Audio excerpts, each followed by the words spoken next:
마태복음 6장 30절 말씀 읽겠습니다. 오늘 있다가 내일 아궁이에 던지는 들풀도 하나님이 이렇게 입히시거든 하물며 너희일까 보냐 믿음이 적은 자들아. 아멘. 오늘은 이 말씀을 통하여 하물며 너희일까 보냐 이런 제목으로 하나님의 말씀을 살펴봅니다. 하물며 너희일까 보냐.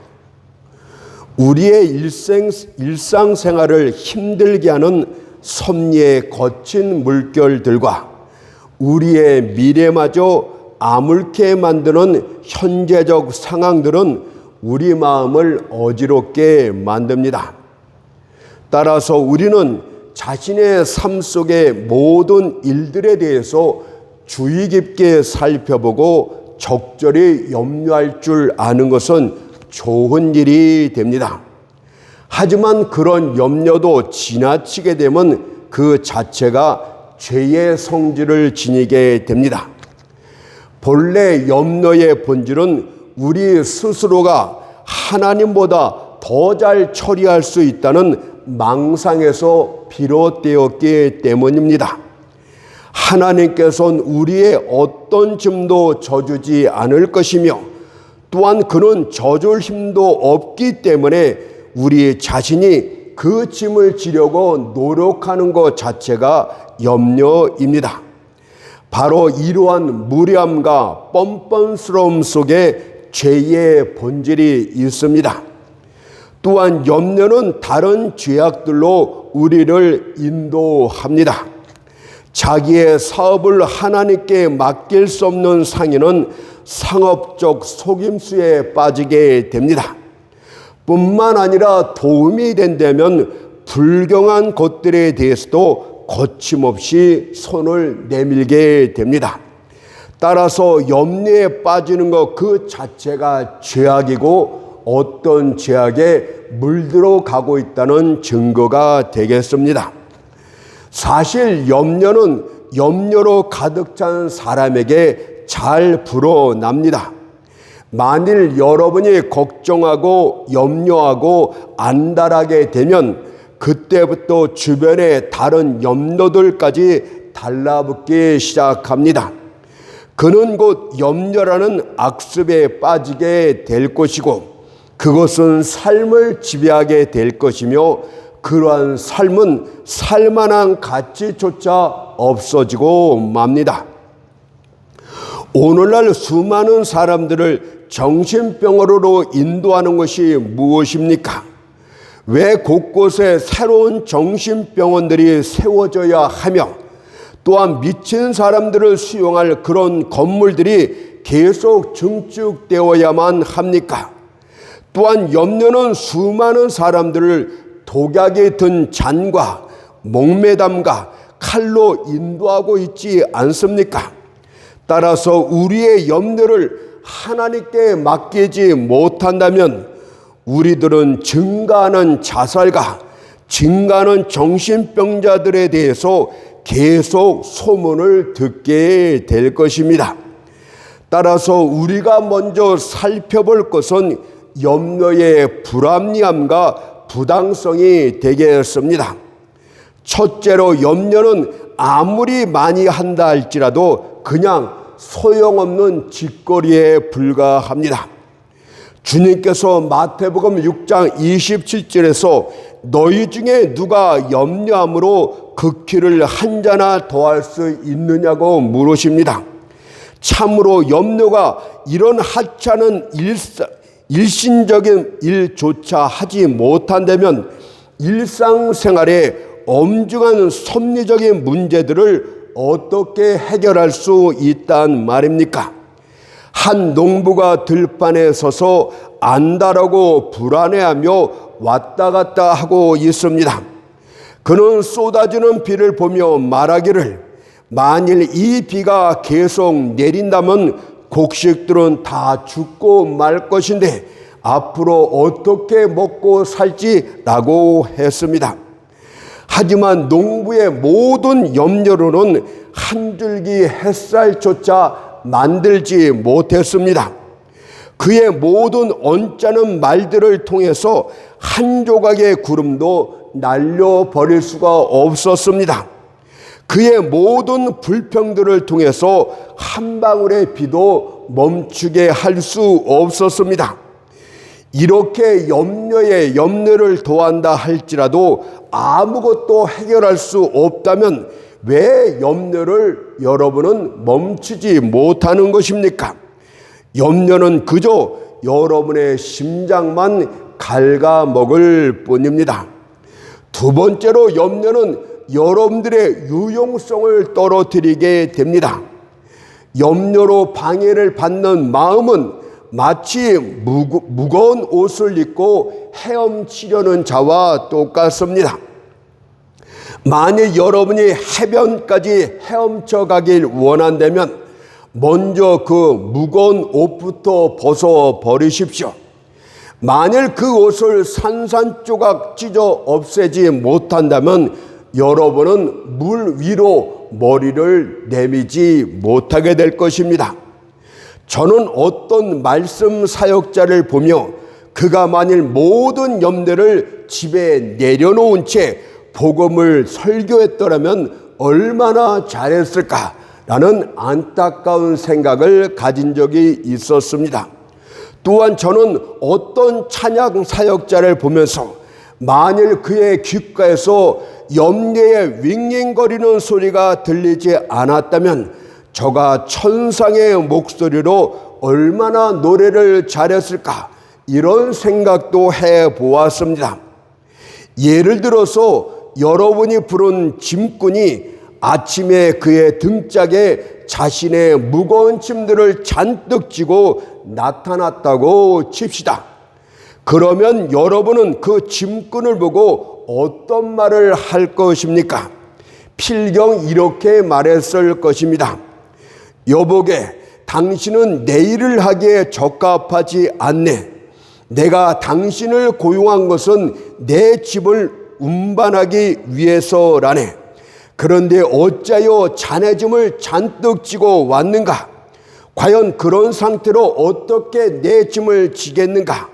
만일 자네가 내 짐을 지기를 원한다면 자네의 짐부터 내려놓도록 하세. 그러면 내가 그에 합당한 대가를 지불하겠네 라고 했을 것입니다. 주의 일을 하기를 원한다면 여러분의 염려의 짐들을 다 내려놓으십시오. 그런 상태에서 주의 일을 하게 된다면 주님은 넘치는 보상을 주실 줄로 믿습니다. 세 번째로 염려는 거룩한 운동에 큰 타격을 줍니다. 여러분의 슬프고 비참한 안색은 지각 없는 세상 영혼들로 변명의 여지를 제공하게 됩니다. 그들은 이렇게 말합니다. 저들을 봐라. 저는 기독교인이 아닌가. 일평생 동안의 염려의 폭풍들이 그들의 이마에 기쁜 흔적을 남겼도다. 저들에겐 평화도 없고 기쁨도 없도다. 저렇게 비참해질 것이라면 누가 기독교인이 되려는가라고 말할 것입니다. 또 다른 지각 없는 자들은 이렇게 말할 것입니다. 이 종교는 진실치 못하도다. 만일 진실하였다면 그 추종자들이 어려움에 처했을 때 도와주었을 것이다. 하나님께서는 그의 백성들을 도와주실 것이라고 말씀한 것은 사실이 아니었다. 내가 보니 그들도 다른 사람들처럼 괴로워하고 다른 사람들처럼 염려하고 있도다. 그들에겐 하나님도 없고 의지할 약속도 없게 다른 사람들처럼 폭풍 앞에서 고개를 숙이는 것이 아닌가라고 말했을 것입니다. 기독교인들이요, 당신의 지나친 염려 때문에 주께서 그런 말을 듣게 하지 마십시오. 원수로 하여금 입을 열어서 신성 모독적인 말을 하지 않게 하십시오. 다만 모든 염려를 다 하나님께 맡기고 예수 그리스도의 좋은 군사로서 여러분의 개인적인 장애물들을 벗어날 수 있도록 노력하십시오. 여러분 스스로 그것들을 감당할 수 없지만 그것들을 맡아주실 하늘 아버지가 계심을 잊지 않도록 하십시오. 시편 55편 22절을 보니까 내 짐을 여호와께 맡겨버리라. 너를 붙드시고 의인의 요동함을 영영히 허락지 아니하시리로다 라고 약속하십니다. 자, 그렇다면 다시 본문으로 돌아와서 일상생활의 염려와 관련해 주께서 주신 말씀을 살펴보겠습니다. 마태복음 6장 30절 32절을 보세요. 오늘 있다가 내일 아궁에 던져놓은 들펄도 하나님이 이렇게 입히시거든 하물며 너희일까 보냐. 믿음이 적은 자들아, 그러므로 염려하여 이르기를 무엇을 먹을까, 무엇을 마실까, 무엇을 입을까 하지 말라. 이는 다 이방인들이 구하는 것이라. 너희 천부께서 이 모든 것이 너희에게 있어야 할 줄을 아시느니라. 우리가 괴로움을 당하는 최초의 염려며 가장 자연스러운 염려는 매일의 양식에 대한 염려가 되겠습니다. 많은 사람들이 일상생활의 염려와 관련해서 이렇게 말들을 합니다.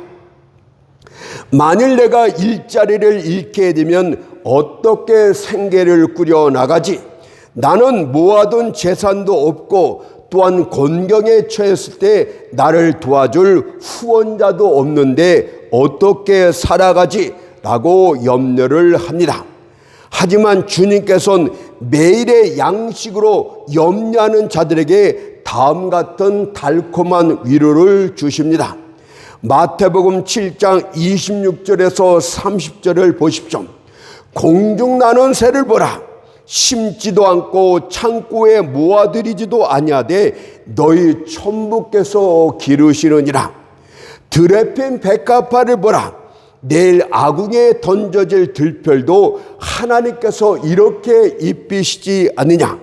하물며 너희일까 보냐. 믿음이 적은 자들아. 달콤한 위로도 있고 부드러운 책망도 함께 있습니다. 주님께서 하물며 너희일까 보냐 믿음이 적은 자들아 라고 하였을 때 너희는 도대체 누구를 가리킵니까? 본문 내용을 보게 되면 그들은 믿음이 없는 자가 아니라 믿음이 적은 자들이라고 말씀하셨습니다. 다시 말해서 너희라는 사람은 바로 분명한 그리스도인을 지칭하고 있습니다. 하지만 그리스도인임에도 불구하고 믿음이 커서 주 안에 견고히 뿌리를 내리는 자들이 아니라 믿음이 적어서 일상생활의 염려로 갈팡질팡하는 자들을 말씀하고 있습니다. 그래서 바울은 빌립보 성도들에게 이렇게 권고도 합니다.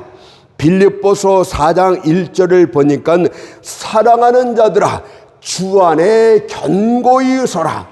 주 안에 견고히 서라고 말했어요. 그리스도인이란 먼저 주 안에 있는 자를 말하는 것이고 그 다음에는 주 안에서 견고히 서는 자가 되어야만 합니다. 먼저 그리스도인이란 주 안에 있는 자라고 말합니다. 그리스도인의 올바른 위치는 주 안에 있는 것입니다. 시작을 잘해야 하는 것은 너무도 중요합니다. 좁은 문으로 들어가는 것은 절대적으로 중요합니다. 왜냐하면 많은 신앙 고백자들이 중간에 미끄러지고 실족하고 배교하는 것은 시작을 잘못했기 때문에 그렇습니다. 여러분들이 교회 안에 있는 것은 좋은 일입니다. 그러나 여러분이 주 안에 있기 전에 교회 안에 있다면 그것은 올바른 시작이 아닙니다. 이런 자들이 얼마나 많은지 몰라요. 시작이 교회 안에서 시작합니다. 주 안에서의 시작이 본질인데 그들은 교회 안에 있는 것으로 모든 것이 되었다고 생각합니다. 거룩한 일에 동참하는 것은 좋은 일입니다. 그러나 만일 여러분이 주 안에 있기 전에 거룩한 일에 동참한다면 주님께서는 결단코 그 일을 연락지 않습니다. 다시 말하건대 여러분이 이 교회 저 교회에 있는 것은 본질이 아닙니다. 여러분이 주일학교에서 봉사하며 신앙인들의 모임에 참석하고 찬양단에 가입하는 것은 본질이 아닙니다. 여러분은 반드시 주 안에 있어야만 됩니다. 그것이 본질이 됩니다. 그렇다면 내가 주 안에 있다는 것을 어떻게 알 수 있을까요? 주 밖에 있는 죄인이 주 안에 들어가려면 어떻게 해야 됩니까? 오직 참된 믿음으로만 주 안에 들어갈 수 있다고 합니다. 오직 참된 믿음으로만 주님께 접붙임 될 수가 있다고 합니다. 여러분은 하나님께서 세우신 예수 그리스도만이 유일한 구원자이심을 믿어야 됩니다. 그러나 많은 기독교인이라 지칭하는 자들이 무당을 찾아가고 우상들을 기웃거리는 자들이 얼마나 많습니다. 그러나 첫 번째로 생각해야 될 것은 하나님이 세우신 예수 그리스도만이, 그분만이 유일한 구원자심을 절대적으로 믿어야 주 안으로 들어갈 수 있습니다.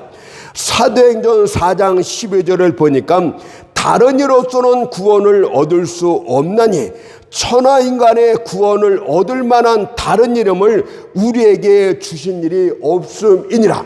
이 진리부터 정확하게 믿지 않으면, 확신으로 마음에 새기지 않으면 여러분은 그리스도인이 될 수가 없어요.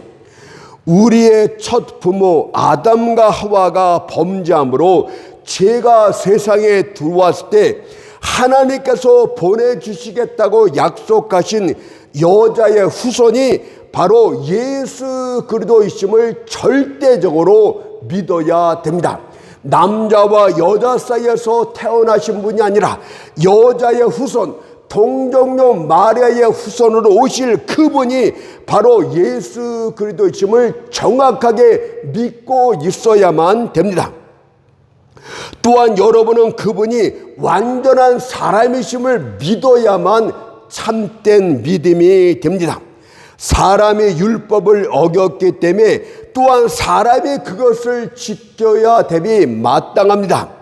예수께서 율법 아래로 오시고 여자의 후손으로 오신 것은 인류의 대표자로서 율법 아래는 우리들을 구원케 위함임을 믿어야 됩니다.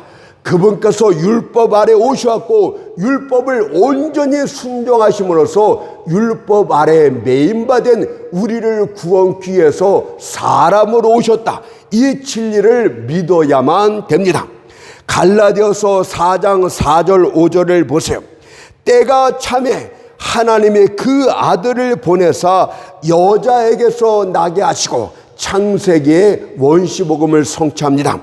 율법 아래 나게 하신 것은 율법 아래 있는 자들을 속량하시고 피 흘려 죽으셔서 그들을 구원하시고 우리로 아들의 명분을 얻게 하려 하심이라고 분명히 말씀하고 있지 않습니까?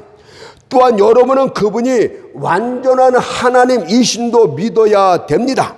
히브리서 9장 22절에서 율법을 쫓아 피 흘림이 없은즉 사함이 없느니라고 선포하고 있듯이 죄사함은 피 흘림, 즉 생명을 그 값으로 내놓아야만 합니다.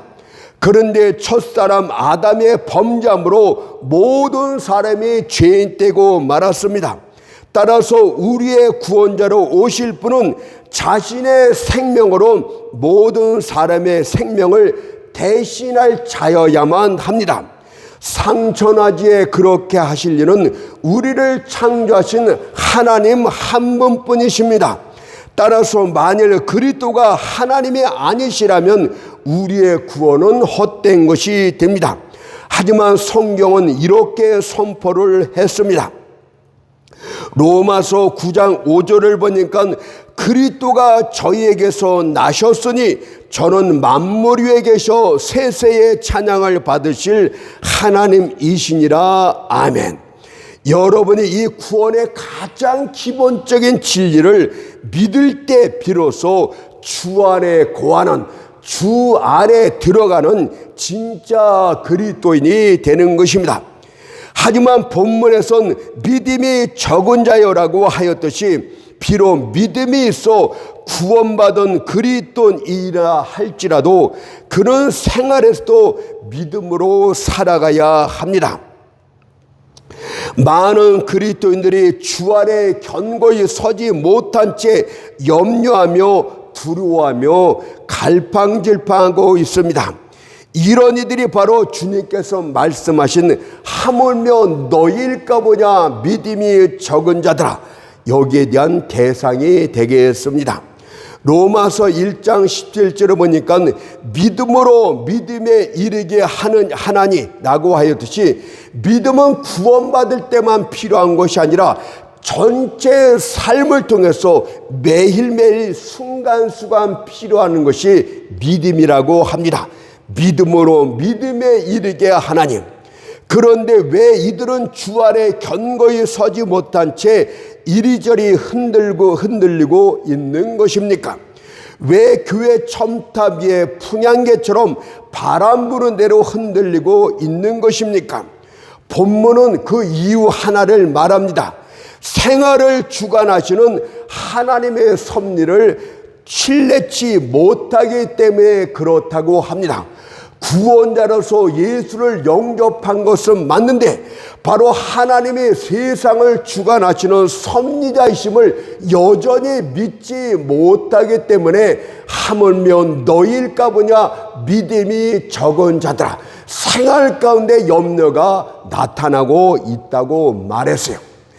여호와 하나님께서는 모든 피조물들을 지으신 창조도이심을 선포했습니다.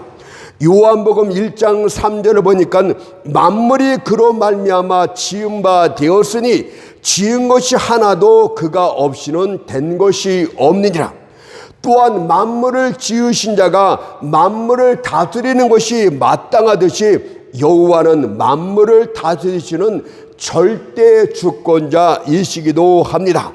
다니엘서 4장 35절에서 하늘의 군사에게든지 땅의 거민에게든지 그는 자기 뜻대로 행하시나니 하늘의 군사 천사들도 그분이 지으신 것이요 땅의 모든 거민도 그분이 지으셨기 때문에 자기 뜻대로 행하신다고 말합니다. 그분께서는 모든 일, 모든 사건들을 다스리십니다. 어떤 사건도 하나님의 장중을 떠나 우연히 일어나는 일은 없습니다. 땅 위에 있는 먼지에서부터 하늘로 올라가는 불꽃에 이르기까지 하나님의 능력을 벗어난 것들은 하나도 없습니다. 하나님의 뜻을 떠나 일어나는 사건은 하나도 없습니다. 그런데 어찌하여 매일의 양식 때문에 염려하고 불안해하는 것입니까? 공중 나는 새도 너희 천부께서 기르시나니 라고 말씀하셨는데 왜 하나님의 자녀인 여러분들이 돌봄을 받지 못할까 봐 염려하는 것입니까? 궁극적인 섭리의 목적은 하나님의 자녀들의 유익을 위함이라고 말씀하고 있지 않습니까? 로마서 8장 28절에 보니까 그 뜻대로 부르심을 입은 자들에겐 모든 것이 합력하여 선을 이루니라고 말씀하지 않습니까? 이런 사건 저런 일들이 궁극적으로는 여러분들의 전의를 위해서 여러분들 유익을 위해서 하나님의 섭리 중에 일으키고 있다고 말씀하고 있어요. 우리 주변에선 이런 일 저런 일, 이런 사건 저런 사건들이 끊임없이 일어납니다. 우리의 육신의 눈으로 볼 땐 각 사건들이 별개로서 일어난 것처럼 보여집니다. 연관성을 우리는 찾지 못할 때가 너무도 많습니다. 하지만 다스리시는 하나님의 섭리적인 측면에서 보면 모든 일, 모든 사건들은 합력하여 여러분들의 유익을 위해서 일어나고 있다고 말합니다. 혹 어떤 사건들은 여러분을 몹시 괴롭히는 것처럼 보이는 것들도 있습니다. 야곱이 사랑하는 요셉을 잃어버렸을 때 탄식하며 원망하기를 창세기 42장 36절에서 이는 다 나를 해롭게 함이로다고 했던 것과 같습니다. 하지만 훗날 그 모든 일들이 요셉을 애굽의 국무총리로 세우기 위한 하나님의 뜻을 이루는 섭리였다고 깨달았을 때 야곱은 지난날 자신이 했던 원망 섞인 말들을 부끄러워하는 중에 이는 다 나를 이롭게 함이로다 라고 바꾸기 싶었을 것입니다. 또한 광야에서 이스라엘 백성들을 이끌었던 구름기둥과 불기둥은 섭리의 모형이 됩니다. 왜냐하면 그들은 눈으로 볼 수 없는 영적인 기둥을 본 것이 아니라 육신의 눈으로 보고 그 뒤를 따라갔기 때문에 그것은 섭리의 모형이라고 할 수가 있겠습니다. 하나님께서 여러분의 일상생활 속에서 이런 일 저런 일 이런 사건 저런 상황들을 만들어 일으킴으로 여러분이 그 방향으로 나아가지 않습니까? 바로 섭리의 기둥의 모형과 똑같지 않습니까? 여러분들, 그런데 그 구름기둥과 불기둥은 곧장 직진하여 약속의 땅 가나안까지 가지 않았습니다. 어떤 때는 곧장 앞으로 나아갔지만 다른 때는 한 곳에 오랫동안 머물기도 했습니다. 또 다른 어떤 때는 정반대로 후퇴해 나가기도 했습니다. 이것이 바로 섭리의 특징이 되겠습니다. 그 이유는 그들이 광야에서 곧장 가다 보면 자신들을 해코자 할 적들을 만날 때 두려움으로 애굽으로 세상으로 다시 튀어나갈까 봐 하나님이 그들을 배려하는 가운데서 그렇게 인도하셨다고 합니다. 그들이 무서운 적들을 볼까 봐 잠깐 오랫동안 머물기도 하였고 어떤 때는 그들이 낙심할까 봐 뒤로 후퇴하기도 하였고 하면서 그들을 이끌었다고 합니다. 그러나 비록 모든 난관, 모든 적들이 있었음에도 불구하고 또한 이스라엘 백성들의 나약함에도 불구하고 하나님의 섭리는 약속한 곳까지 정확히 그리고 안전하게 인도해 나가셨습니다. 시편 107편 4절 8절을 보세요. 저희가 광야 사막길에서 방황하며 거할성을 찾지 못하고 줄이고 목마름으로 그 영혼이 속에서 피곤하였도다. 주께서 바른 길로 인도하사 거할성에 이르게 하셨도다.